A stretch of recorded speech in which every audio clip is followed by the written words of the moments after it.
Come with me to unload our new riding school horse. This is day 42 of the UK's first free riding school journey.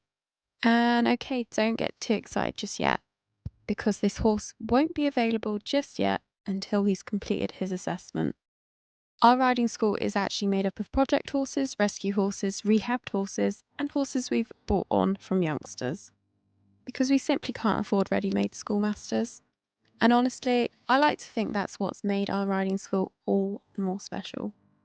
Over the last couple of months, we've had to start thinking about retiring a few of our golden oldies, which means I've been on the lookout for a newbie, and let's be honest, that's easier said than done. Since COVID, the horse market has been absolutely sky high, so I'm always watching out for project types that might need a bit of work here and there. But that hasn't always worked out for me in the past, and I've even been scammed before. Anyway, meet Scout. He's a 12-year-old 16-1 sports horse, and there's so much to like about him already. I'm really excited. He actually reminds me of my 22-year-old retired horse, Parky, who I had since a 5-year-old. And part of that might just be because they're patchy ponies, but I have a lot of fond memories.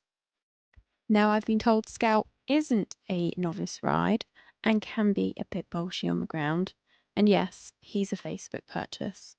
I've bought him through videos, which I honestly don't recommend because it's always a risk.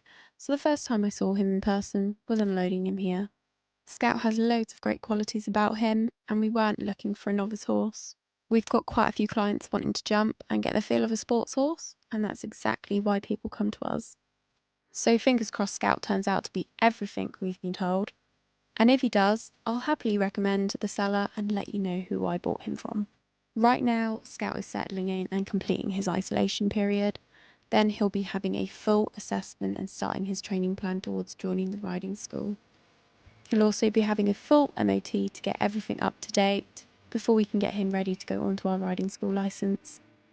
So if you're interested in following Scout's journey, seeing the process of how we do this, or maybe even riding him one day, follow along. And as always, liking, commenting, saving, sharing helps fund our free riding sessions. So follow to stay on the journey. Day 43 tomorrow.